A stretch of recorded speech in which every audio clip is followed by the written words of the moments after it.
শীত পড়ায় জঙ্গলমহলে যেন জুবুথুবু অবস্থা লক্ষিত হচ্ছে।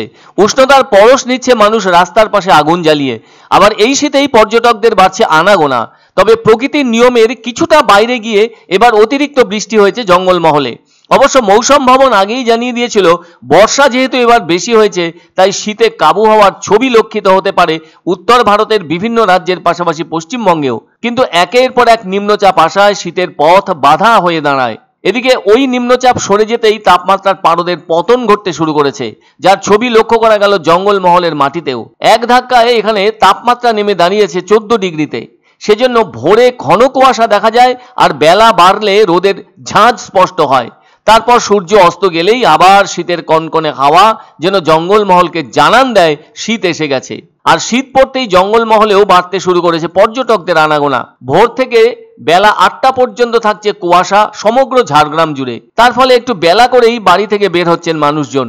আসলে জঙ্গলমহল এই রাজ্যের কোনো জেলা বা মহকুমা নয়। পুরুলিয়া, বাঁকুড়া, পশ্চিম মেদিনীপুর, ঝাড়গ্রাম এই 4টি জেলার পাশাপাশি ছোটনাগপুর মালভূমির বন ও পাহাড়িয়া অংশ নিয়ে নাম হয়েছে জঙ্গলমহল। অষ্টাদশ শতাব্দীতে এই অঞ্চল ব্রিটিশ শাসনাধীনে আসার পর জঙ্গলমহল নাম চালু হয়। একটু পরিষ্কার করে বললে বলা যায়, একসময় অর্থাৎ 1805 সালে অষ্টাদশ রেগুলেশন পাশ হওয়ার পর বর্ধমান, বীরভূম, বাঁকুড়া ও মেদিনীপুর জেলা ম্যাজিস্ট্রেটের এখতিয়ারভুক্ত এলাকা বিচ্ছিন্ন করে জঙ্গলমহল জেলা গঠিত হয়। এই জেলা একটি পৃথক ম্যাজিস্ট্রেটের এখতিয়ারে আসে। 23টি পরগনা ও মহল নিয়ে এই জেলা ওই সময়ে গঠিত হয়েছিল।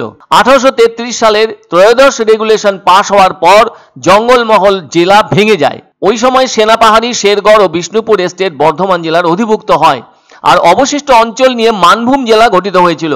পরবর্তী সময়ে ওই বর্ধমান জেলা ভেঙে বীরভূম, বাঁকুড়া, বর্ধমান ও মেদিনীপুর জেলা গঠিত হয়। 1911 সালে এই 4টি জেলা বাংলার অন্তর্ভুক্ত হয়, আর মানভূম জেলা বিহারের অন্তর্ভুক্ত হয়। শেষ পর্যন্ত পশ্চিমবঙ্গের বাঁকুড়া, পুরুলিয়া, পশ্চিম মেদিনীপুর ও ঝাড়গ্রাম জেলার অন্তর্গত অঞ্চলটিকে কথ্য ভাষায় এখনো জঙ্গলমহল বলে উল্লেখ করা হয়। সে যাই হোক, জঙ্গলমহলে আসছেন পর্যটকরা। বিশেষ নজরদারির কথা ঘোষণাও করেছে রাজ্য সরকার। অথচ ওইসব পর্যটন স্থলগুলোতে ন্যূনতম পরিষেবা বাথরুম আজ পর্যন্ত চালুও করতে পারল না প্রশাসন। এর কারণ জানাতে গিয়ে জেলা শাসক জেলা বনাধিকারিক ডিএফওকেই কাঠগড়ায় দাঁড় করিয়েছেন। সবচেয়ে বড় কথা, জঙ্গলমহল এখন পর্যটকদের অন্যতম ডেস্টিনেশন। সারা বছরই এখানে কম বেশি পর্যটক এসে থাকেন। ঝাড়গ্রামের সবচেয়ে আকর্ষণীয় জায়গা হলো বেলপাহাড়ি। নদী, পাহাড় আর জঙ্গলের অবস্থান দেখতে প্রচুর পর্যটক এখানে ভিড় জমান। এছাড়া বেলপাহাড়ির কাঁকড়াঝোড়, খাদাবানি, ঢাঙ্গিকুসুম, লালজল, ঘাগড়া সহ বিভিন্ন টুরিস্ট স্পট আছে। সেসব থাকলেও শীতের কুয়াশা ঘিরে ধরেছে জঙ্গলমহল জুড়ে, যা পথ চলতি মানুষকে রাস্তার পাশে জ্বালিয়ে নেওয়া আগুন থেকে উষ্ণতার পরশ নিতে দেখা যাচ্ছে।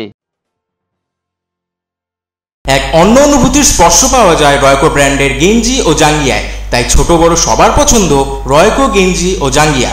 প্রস্তুতকারক জয়মনি হোশিয়ারি, কলকাতা। আনন্দ সংবাদ, আনন্দ সংবাদ। 30 বছরের নির্ভরযোগ্য প্রতিষ্ঠান ইন্দ্রমণি রাইস মিল। আমাদের কয়েকটি জনপ্রিয় ব্র্যান্ড হলো তাজ, বরলি, খুশি ইত্যাদি। আমাদের factory outlet CG trading company, Dinbazar, axis ব্যাংকের পাশে, জলপাইগুড়ি। এখানে সুলভ মূল্যে গুণগত মানের সব ধরনের চাল পাওয়া যায়। Phone number 9547029475। পছন্দসই সেরা খাবার খেতে হলে সোজা চলে আসুন রুচিসম্মত আধুনিক মানের রেস্টুরেন্ট রাজদরবারে। কেননা এখানেই আপনারা পাবেন ভোজনের রাজকীয় অনুভূতি। শুধু পুজোর সময়ই নয়, সারা বছরই রকমারি খাবার সরবরাহ করাই এই রেস্টুরেন্টের আভিজাত্য। আমাদের ঠিকানা রাজদরবার, রাহুতবাড়ি, বাবুপাড়া, জলপাইগুড়ি। ধামাকা ধামাকা ধামাকা! সানরাইজ মার্বেলের নতুন শোরুম শীঘ্রই আসতে চলেছে জলপাইগুড়ি গৌরীয় মঠের পাশে নতুন করলা সেতুর কাছে। এখানে পাবেন আধুনিক টাইলসের রকমারি সম্ভার।